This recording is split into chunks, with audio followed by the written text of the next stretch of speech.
So the whole dental team, excellence and competence is dependent on the quality of your previous step.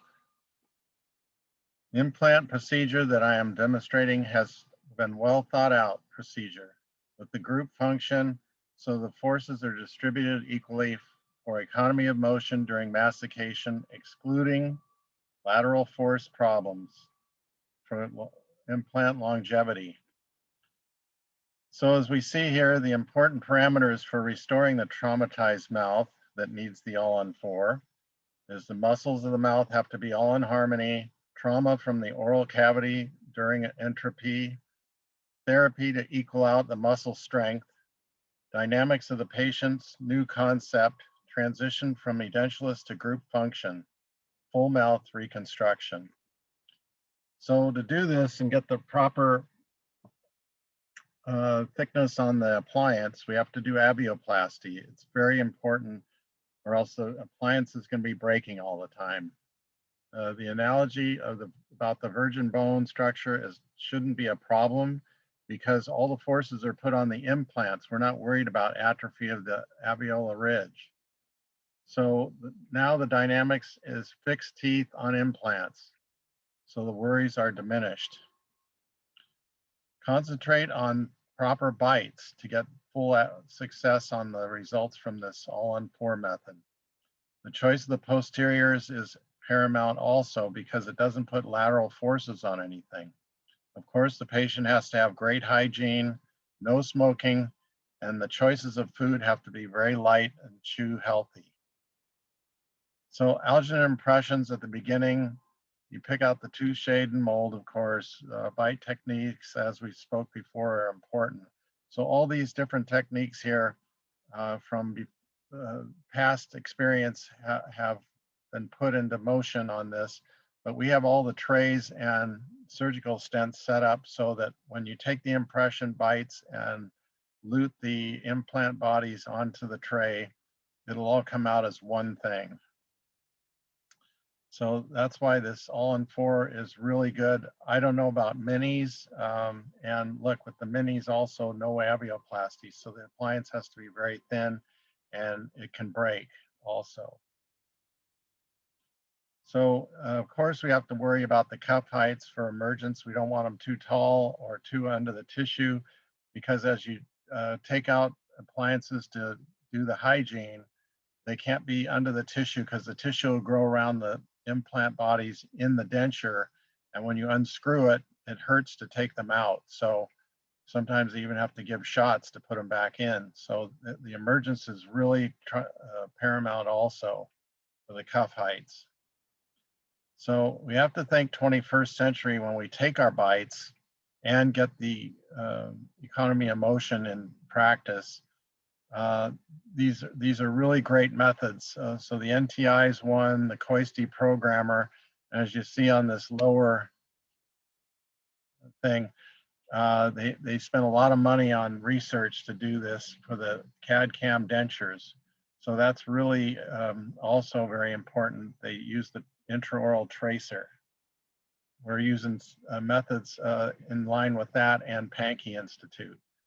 So as we look here, when we're trying in the denture, taking bites, all that to get the denture ready for the all-on-4, the bliss is a big important part of this to get the muscles in therapy, to get the proprioception all straightened out. And then of course the bite blocks, as you see, and when we try in the teeth also, we have that 1-point contact on the suspended bite situation. So quiz, what are the 3 F's? Fit, form, and function. So if you, as you see, the proprioception is basically found during the process of bad occlusion, periodontal problems, and loose fitting dentures. And that's what we straighten out with the bliss. So as we see here with the different surgical stents and bites at implant placement, so we can screw the dentures in as they, for immediate load situation. You can see all these different methods for taking the bite and how it works. If you're just doing an upper, you can see in the center here where this has been taken. And then, of course, down here, we show it all locked in with the bite reg material. So at surgery immediate load, here are the stents. And they're set up so that you can find out if they're within the denture situation, so they're not too far palatal and not too far buccal or anterior wise, so they won't come through, and make sure you have the right emergence level and plenty of room with the 13 millimeter incisal edge of the tooth to the crest of the ridge after the avioplasty. I don't know if you do the guided surgery. I've heard it's not really good, and it's very, very expensive, and it's only for basically a beginner. I really believe that the best method is this with the trays, and you can see everything, because once you get the tissue open, you see where the traumatized bone is, and make sure you have it in the center of the bone. So that's more important than thinking you're going to have the right surgery, even after all the x-rays and everything. So after surgery, there's some tissue diminishing, and so you can do a reline, which is real easy. We're going to do all that, but this is for surgery. So these are different surgical views, how the implants have been osteointegrated, and a different surgical technique on the bottom right showing how they cut it in the buccal vestibule and fold the flap over, and then looks very clean at the emergence level. So x-rays after the 10th day post-op, check progress, healing procedure, removal of the implant, clients, ready to torque the new screws, and the teleo to seal up the implant guidance hole.